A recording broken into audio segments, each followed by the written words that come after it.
MS Now reporter David Noriega joins me from Reno, Nevada. Mark Leibovich is a staff writer for The Atlantic and an MS Now political contributor. Mark McKinnon, a former advisor to George W. Bush and John McCain and creator of The Circus. So, David, that was you speaking to the woman we just heard from. Just how big of an impact is that affordability issue having in the Nevada governor's race? Huge, Chris. I mean, it is the issue in the race. The Democratic contender very much knows that, and the incumbent governor, Joe Lombardo, the Republican, knows it as well. Let me tell you a little bit more about Mary, the person you heard from, because her story is very illustrative. So she has 2 young children. She just had her second child 3 months ago. Her husband is a union carpenter, so that's a skilled trade. It's a job that brings in a good salary in a part of the country where there's plenty of work in the construction industry, and yet, in spite of that, they have not been able to find, they wanted to buy a house for their growing family, but they found that they were completely priced out of the market. They've been living with her in-laws, his parents, for 6 months now looking for a place and are realizing that they have to settle for a rental. And even that for them is proving to be quite the stretch. And again, this is not a family that fell on hard times because someone lost a job or medical bills or anything like that. This is a stable family with a decent income that they believe should not have them in this situation. So they feel this is structural. They feel it's unjust. And frankly, they blame both parties.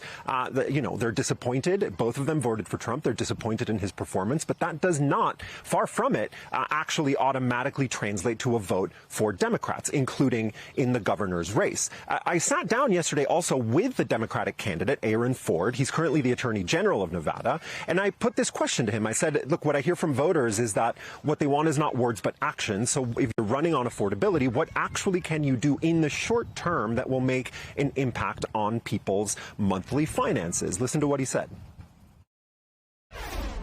I am committed to fulfilling the pledges that we've made in our Affordable Nevada plan.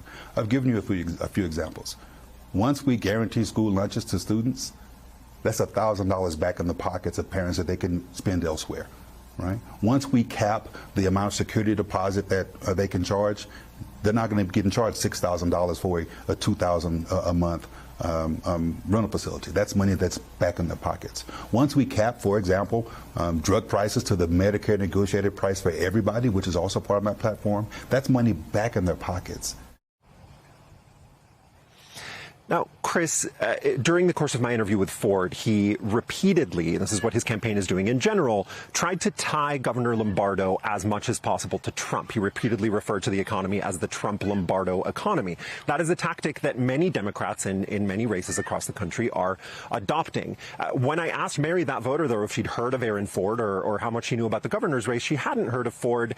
She said she wanted to vote in the race, but was undecided. So she is really exactly the kind of voter that both of these candidates should be reaching out to. And at this point, the race is neck and neck. It's unclear which of these candidates will prevail with voters like this. But it is clear, though, I think, that the economic situation is tilting the playing field in favor of the Democrat and against the incumbent, Chris.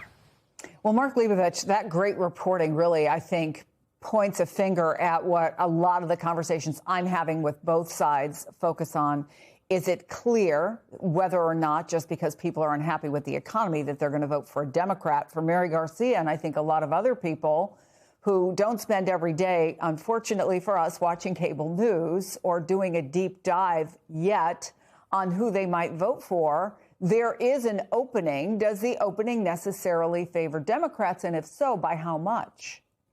Well, it seems to favor Democrats if you believe polls, if you believe special elections, off-year elections, and so forth. But I do think Democrats make a big mistake if they're sort of looking at these numbers and they're sort of tying their own aspirations for this November as an excuse to pat themselves on the back. I mean, this is not the case here. I mean, there is not a groundswell of love for the Democratic Party across the country by any means. The numbers aren't appreciably bigger than they were a year ago. I do think the big risk for Republicans here is people will cast protest votes for the Democrat on the ballot, or I think more likely people like Mary will stay home. I mean, it sounds like from the initial interview that she is not an automatic voter to begin with, either side, and it doesn't sound like she's terribly motivated at this point to vote for Ford. So, I mean, I think that's probably something that will accrue badly to Republicans, but obviously Democrats would prefer to get the votes also. Mark McKinnon, let me pick up where the other Mark left off. As Trump's approval rating continues to slide, prominent Democrats are expressing an awful lot of optimism, and this was just last night on this network. When you are this deep into your second year, if your reflex is to still be trying to blame the previous administration, it really shows that you are out of ideas, out of solutions, and unwilling to take ownership of your own choices like this Iran war that has cost so much already in this country and beyond. He's coming to Congress for $1 billion for this awful ballroom. People want childcare. They don't want chandeliers. But do you agree, Mark McKinnon, that there is a risk for Democrats in depending too much on anti-Trump sentiment? Certainly. The only thing that's as remarkable as how bad the Trump numbers and Republican numbers are is how bad the Democratic numbers are. People don't like either party. But Mark made a great point, which is that the voter that you had on is highly likely to just stay home. Midterm elections, ultimately, those parties and candidates who win, it's generally because it's about enthusiasm. Most voters don't vote in off-term elections, but those who do are enthusiastic. So it's hard to imagine Republican voters who are enthusiastic about the environment right now. All Republican candidates do are they're on defense the whole time about particularly affordability and gas prices. And so the only thing I found refreshing and surprising about Governor Lombardo's response to all that is that for once he's not blaming Joe Biden.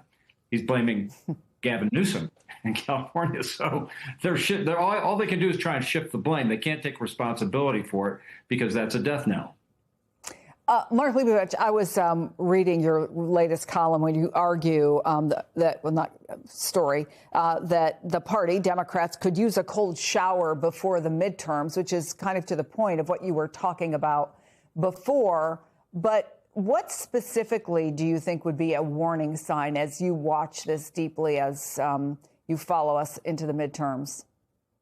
Well, I mean, I think part of it is just overconfidence. I mean, I think that Democrats have, in the not so long ago past, been extremely disappointed by election night. I mean, there was feeling of momentum going into 2024. There certainly was in previous elections to that, 2016. Now, obviously, this is not a presidential election. Donald Trump is not on the ballot, so that's different. And Democrats have done really well in midterms the last few cycles. But I do think that Democrats, if they think that their work is done just by looking at the positive indicators that are out there, is wrong. Because look, they've dug themselves a major hole in 2024.